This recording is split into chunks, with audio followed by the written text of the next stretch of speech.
Well, hey guys, for those that are joining me, let me get this thing squared away here. Oh, I probably should have these on too.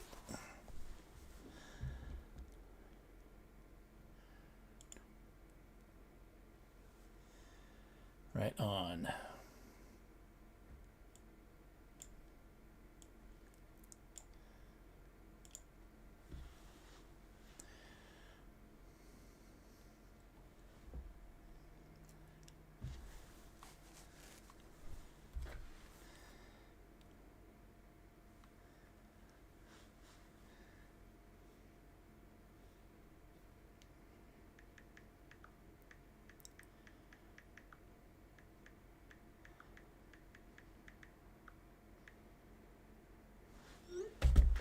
All right, if you're just joining me, I'm Dave Anderson, Helicool Helipad, and welcome to, it looks like, snow-pocolypse 2023.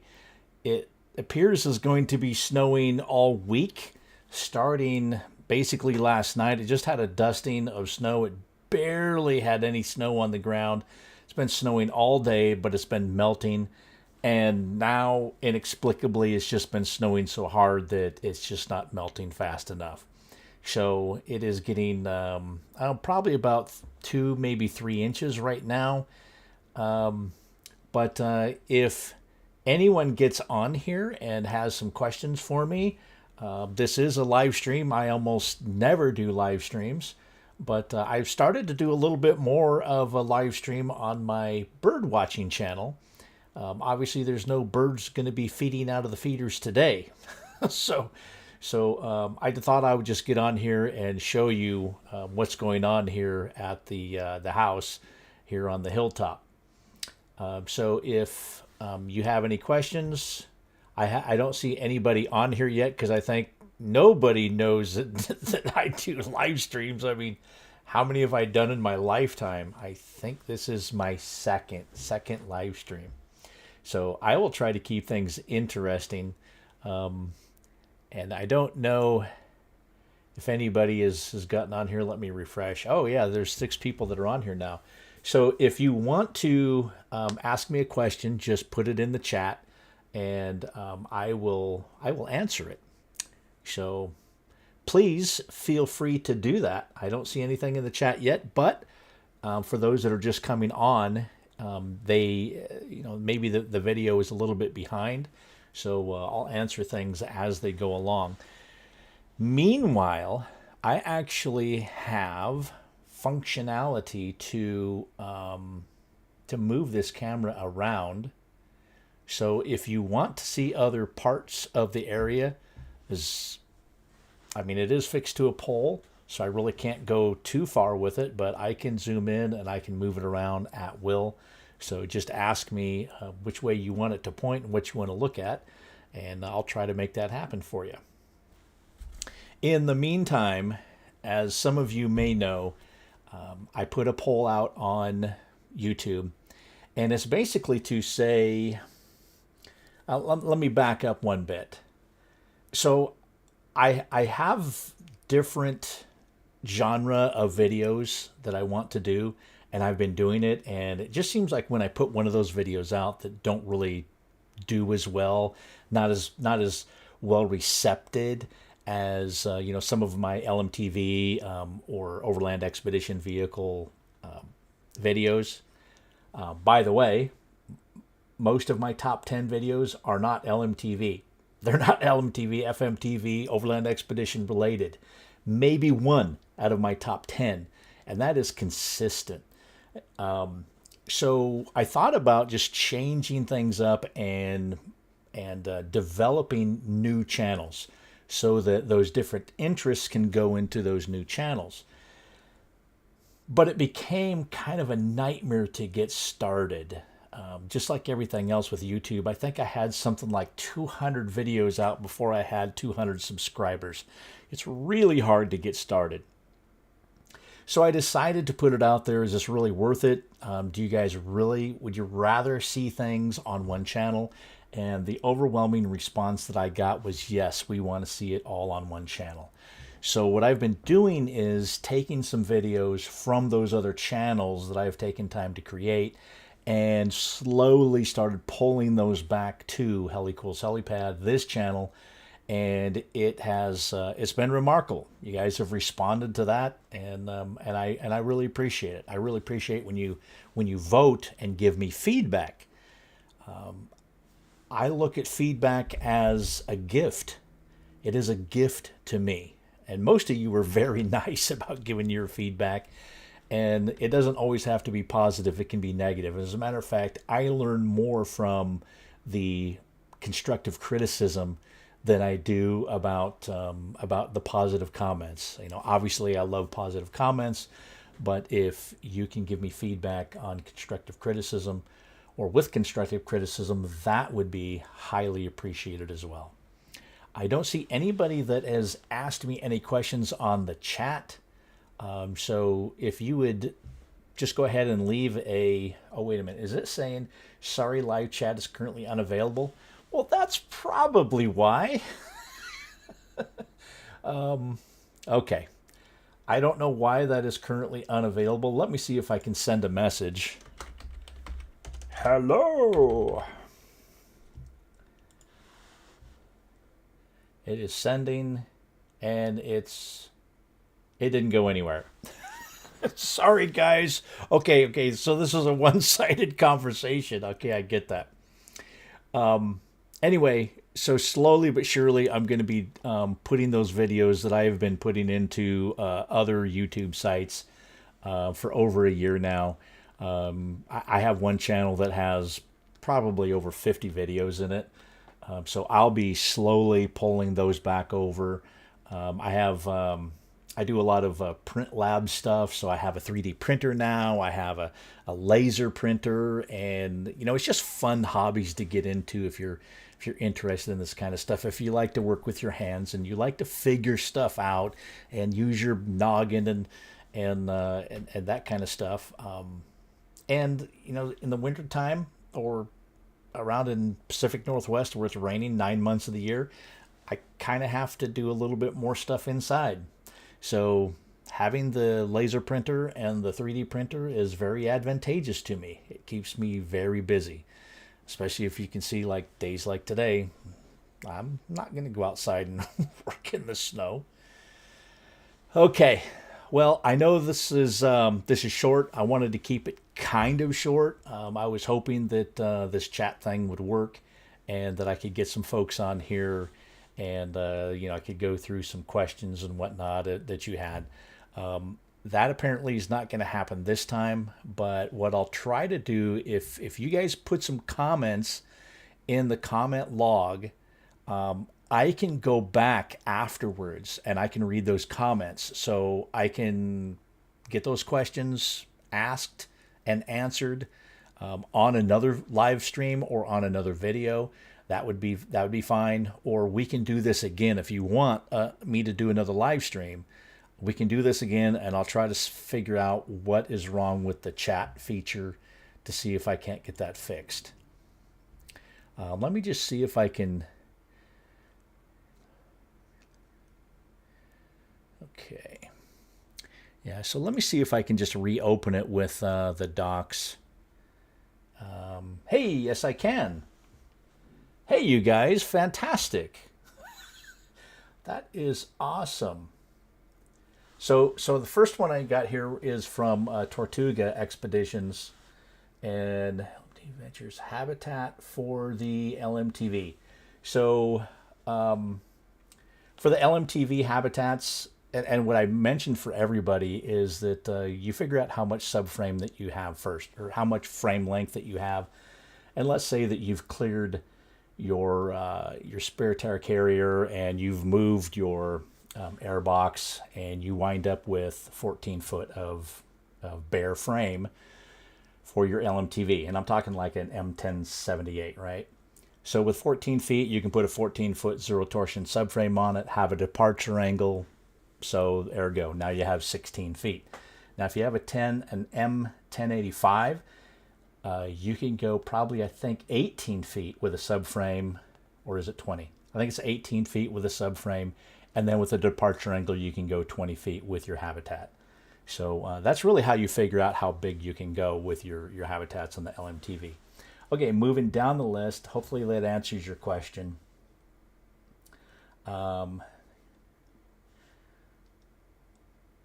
Summit, okay, a lot. I very much appreciate hearing that you guys have learned something from me. I try my best to teach as best I can because I'm kind of learning myself. I flew helicopters, and guess what? They never let us touch anything. They never let us wrench.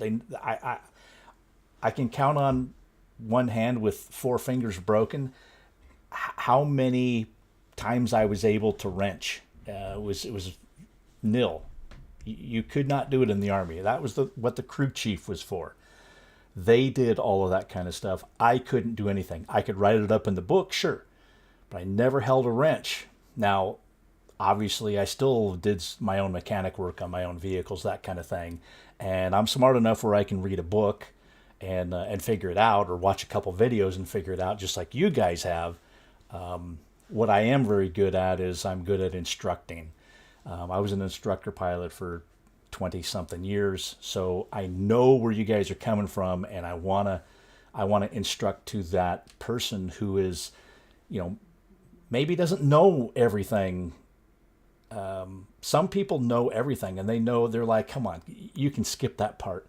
I don't want to ever skip that part, because there could be somebody there that just doesn't know what wrench to use, how to get something off. I want to cover everything. So that is really where my forte lies.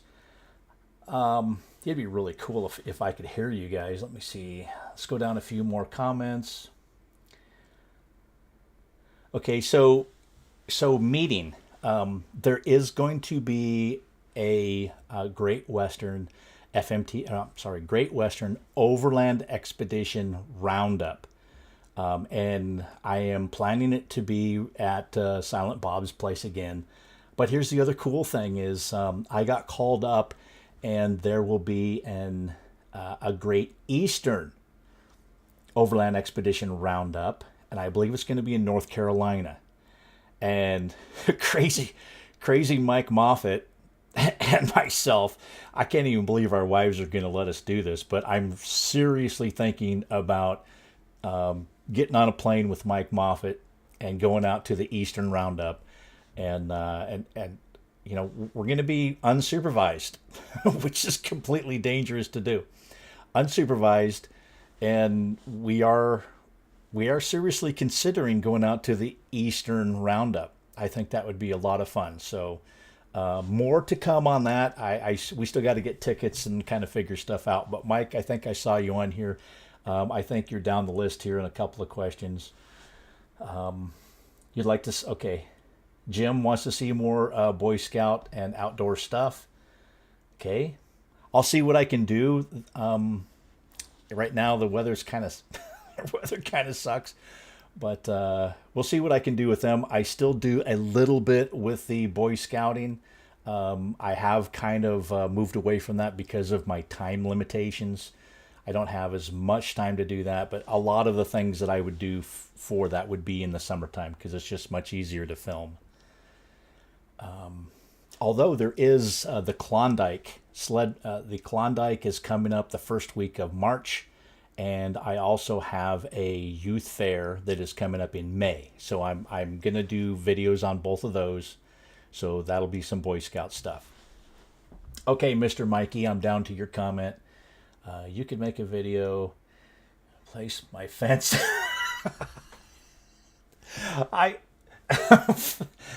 Great. Yeah, I can make a.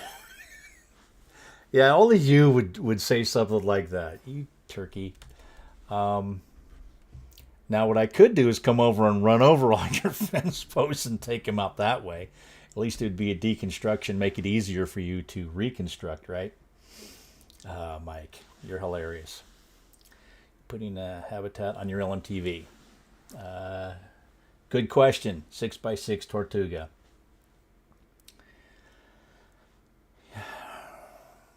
Yeah, that's the plan. I just picked up food the other day with Malachi for the gospel mission from the food bank. They, I mean, I'm a regular down there, and I've been picking up food and utilizing Malachi for several years now. And now that I have that, it's basically an Isuzu MPR, right? It is not completely ready for picking up food yet. I have to do some more maintenance on it. There'll probably be a couple of more videos for that. But yes, eventually, as I receive funds, I do want to put a habitat onto Malachi, and I am going to keep it a gospel mission truck. Number one, because a lot of you folks would know exactly whose truck that is if you saw it, because it's been in a lot of videos. So I'm going to probably keep the cab painted the way it is and the stickers on there the way it is. But I do want to put a subframe, a zero torsion subframe habitat, and most likely a motorcraft door, because I just love those things. They are solid. They are awesome. They are a little bit more expensive, but, and you guys know I'm cheap. I'm not easy, but I'm cheap. But I think that's one place where you don't want to go cheap, is that door. So I'm going to get a motorcraft door, but I believe I will also get turn overland windows, because I also have a budget. And I don't want to blow the bank with all motorcraft everything, or KCT or overland, because it can get mighty expensive if you've ever priced those things out. So yes, I am planning on a habitat. It's going to take me a while because, well, number one, I'm fairly busy right now, and it doesn't look like it's slowing down any, which is a good thing. It's a good problem to have. However, I'm also going to need to get a budget going on that too. So there's a friend that has made some suggestions on how I could possibly get a grant, especially if I keep it as a ministry truck, and that was kind of like my idea in the first place. I've been invited to several different places. Can you bring that? And we're doing it as a church group. It'd be great to have you out there. And before Mike Moffat and I put the gear replacements in the 307 gears, that made it very, very difficult to do that. But now that I have that, I can go a few more places. And if I have a decent place to stay in, I could probably go out there and stay the weekend. I really like sharing the message of God. I'm not a pastor, or I do read the Bible every day, but I'm not a pastor. But I think that the Lord has given me enough wisdom that I could probably minister to a few folks. And if it really is just to bring folks to Christ, that would be fine with me. I would love that. And that's kind of like my idea. Besides the fact that I also want to join up with my other overland expedition friends and be able to camp and share some really, really outstanding adventures with them as well. And my truck is now, as far as I'm concerned, capable of traveling longer distances. So I'd be good with that. I know that was a long answer, but well deserved. Pioneering stuff. Okay. If you have an idea with pioneering stuff, let me know. I do have a bunch of poles and a lot of rope. I just have to figure out what else I'm going to do next. Okay. Teaching. Thank you very much. I appreciate that. Globe Checker. Okay. You want an update on Globe Checker. So, I'm not sure what I can say about Globe Checker right now. I can tell you this, though. We are on version 3 of our panels. Now, I'm not saying that we have changed our engineering, because our engineering remains the same. But as far as the manufacturing process, I think that we are on version 3, and you're going to see some major, really, really nice stuff coming out of Globe Trekker here shortly. As you know, we have the 2.5-inch panel, which is an R17. There's it has a full rib cage around the entire vehicle, so it makes it extremely rigid and very, very strong. And, of course, we also have the thermal brake.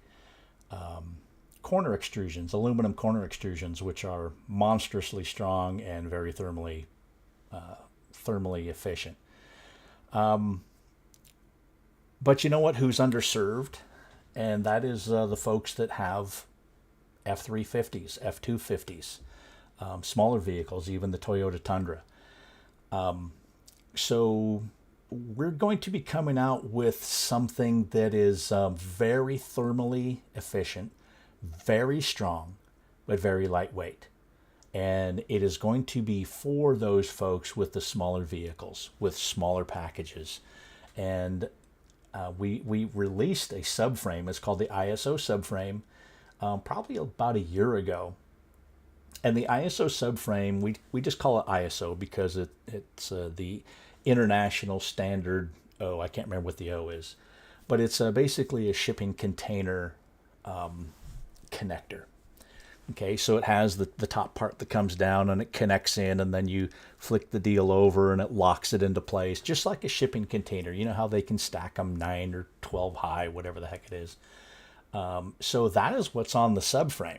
So it's a 4-point zero torsion subframe, and the Habitat can sit right down onto that subframe, lock it into place, and there's brackets on there on the Habitat that you can put happy jacks on, and you can lift the box off, drive the truck away, bring the Habitat back down for base camp, or you can leave it at home, and now your truck has a flatbed that has a zero torsion subframe on it.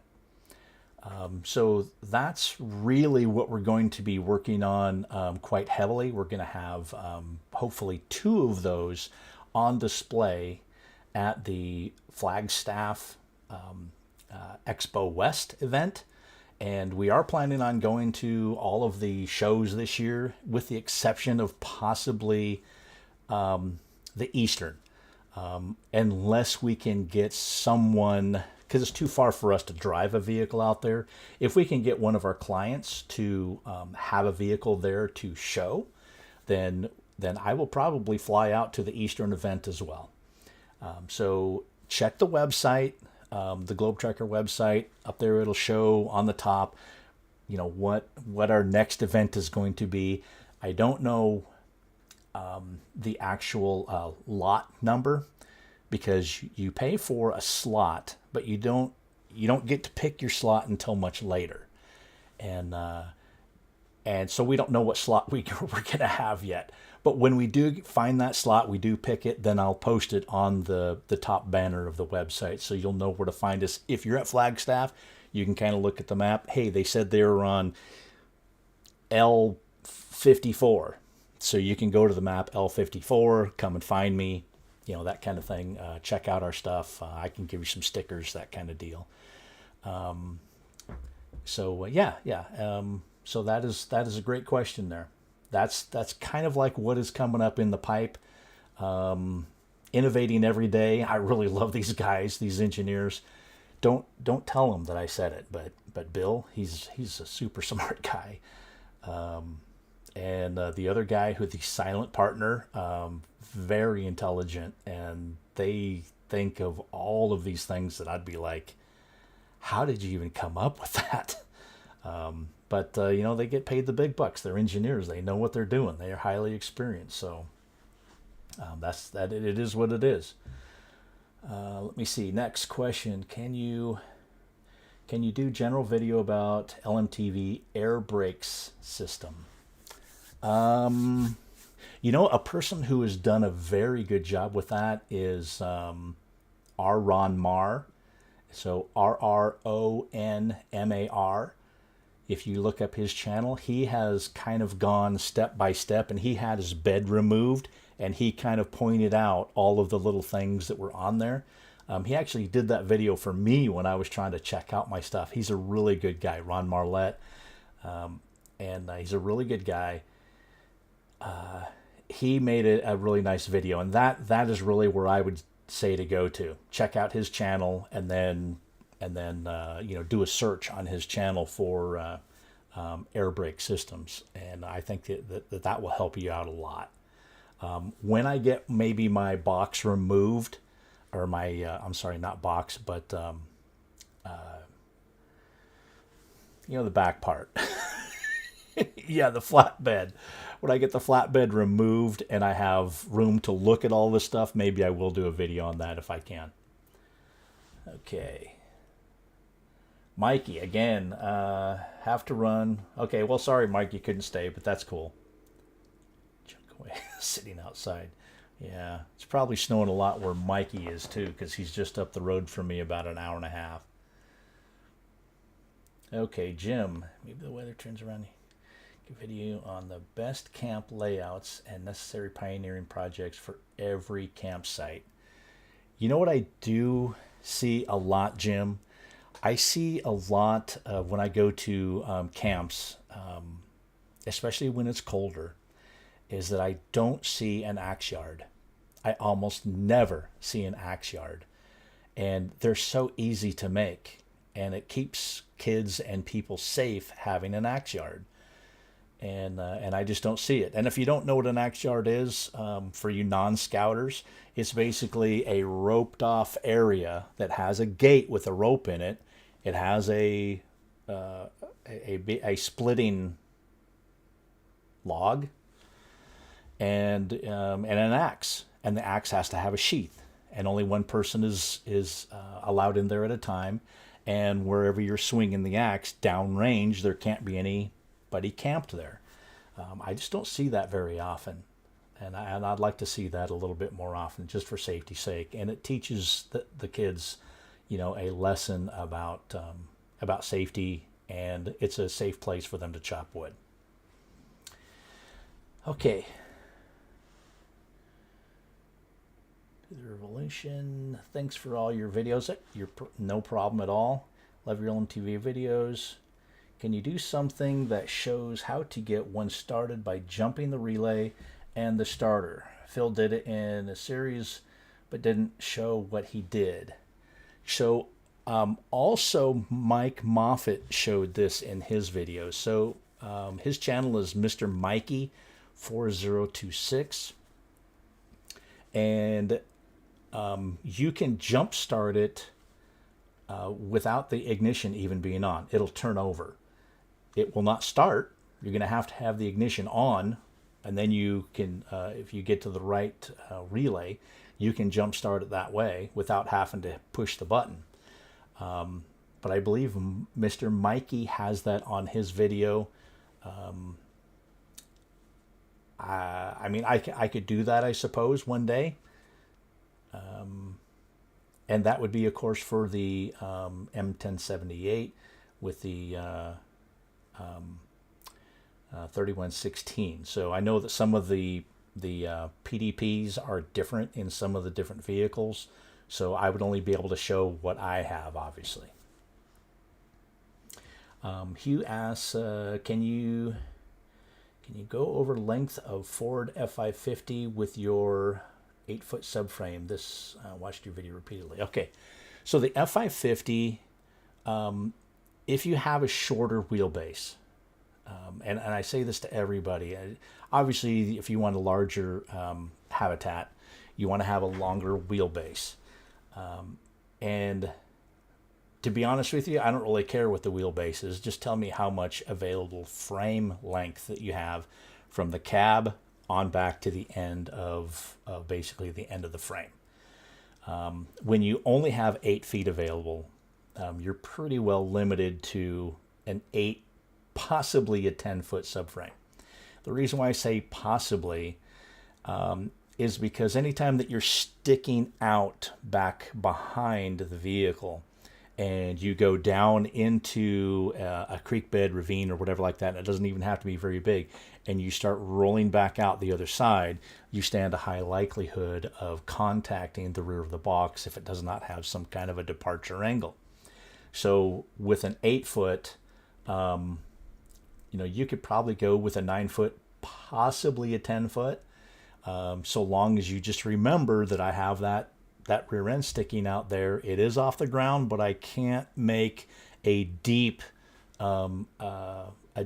ascent back out of a ditch unless it was a little bit further back. So typically I say if you have an F550, which can carry plenty of weight, I would recommend if you want bigger habitat, to get the longer wheelbase. The longer wheelbase will give you 11 foot 6 feet, so 11.6 of frame length. So that'll fit a 12 foot 4-point subframe. And then you can put the departure angle on there. So you have not just 12 feet as your base, but you also now have 14 feet with a departure angle of extra 2 feet. So there's 14 feet, and then add 5 feet for your cab over for a 19 foot tip to tip. Now Globe Trekker does have a Super King cab over, so you can go, up to 76 inches, so that you can have a king size bed north south in your cab over, and that would put your tip to tip somewhere around 20 feet 4 inches, 20 feet 6 inches, somewhere around in there. Very capable still, your F550, very capable to handle that kind of weight. But for an 8 foot, you might be limited to that 17 foot, because you have 8 foot, 10 foot of a base with a 2 foot departure angle, 5 feet of overhang, for a total of 17 feet. I'm sorry, 15 feet. 8 plus 2 is 10, plus 5 more, 15 feet. It seems a shame that the F550 only would have an 8 foot rail like that, because it could carry so much. But it is meant a little bit more for much more compact weight and carrying capability rather than the length. I would try to get a frame that had a little bit longer length though. And he says, also garages are becoming popular. What's your opinion? Also forgot to say thank you. Oh yeah, no problem. Thank you. Thank you for watching. Garages. So, it's funny you should say that. So that's one of the things that you're going to see in Globe Trekker when we do our show. So you're kind of getting a little sneak peek here. Our show vehicles, or our show habitats this year, will have a garage, and above the garage you'll be able to, there's going to be your bed platform. So we have all the extrusions ready to go. Everything is everything is ready. We even have the openings for the garage doors on the side. It's going to be pretty epic. And for a lot of you folks that you have high dollar bikes, I mean even pedal bikes that are very high dollar, and you don't want those stolen. You want those inside your vehicle. And unfortunately, I've heard a lot of folks tell me that there's a lot of theft out there.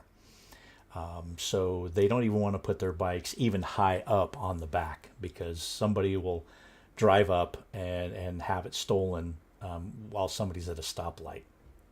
I've heard of that happening. So they want to put it inside, and I don't blame them. Especially your bike is $1,000 or $1,500, and boom, it's gone like that. That's hard to swallow, especially when you were really hoping to do an epic trail that day, and you got your bike stolen. So we are definitely planning a garage, and those two that I've been talking about, those show samples that we're going to make, those also will be for sale, and they will be for a smaller vehicle. So if you have that F550 with that 8 foot bed, this will be a perfect habitat, subframe and habitat for that.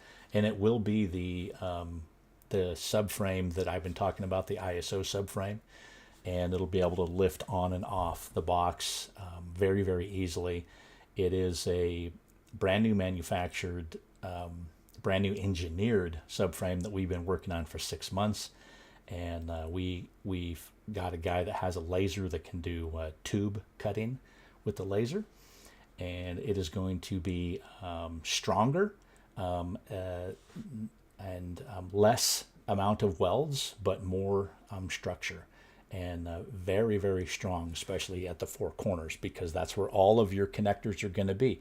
You no longer have the connectors that run every 2 feet. You'll have just have the four that everything locks in, locks out, fairly easy. So hopefully that answered your question on that. And Jim asks, gotta be going. God bless. Well, God bless you too, Jim. Take care, and happy scouting out there to you. I think that I'm going to wrap this up because I didn't really expect to stay this long. And I have to get back to doing some work. So until next time, guys, I really appreciate everybody that came and hung out with me today. If you want me to continue doing stuff like this, I thought about maybe just a question. Let's just tackle this question, and I'll go through, let's say, maybe a class. I did give a class at the roundup about the three major things that you're looking for, or you should be looking for in your next overland expedition vehicle. And it goes with all the experience that I have with the expos, looking around at everything that is out there, talking with engineers, and all of the research that I've done. I gave this class. I'm thinking either to do that as a podcast like this, or to make a video of it. And possibly I might even do both. Make a video of it and then have a live stream afterwards to see what you guys think of it. If you had any more questions, might be a good thing to do. Anyway, I appreciate you guys so much. And, be safe out there, especially in this kind of weather and whatnot. And I really hope to see you on the trail somewhere. It'd be really cool if I could meet you at an expo. Come on down, check out wherever I'm at. Come over and say, hey, man, I've been watching your videos. Until next time, you guys be safe, and God bless.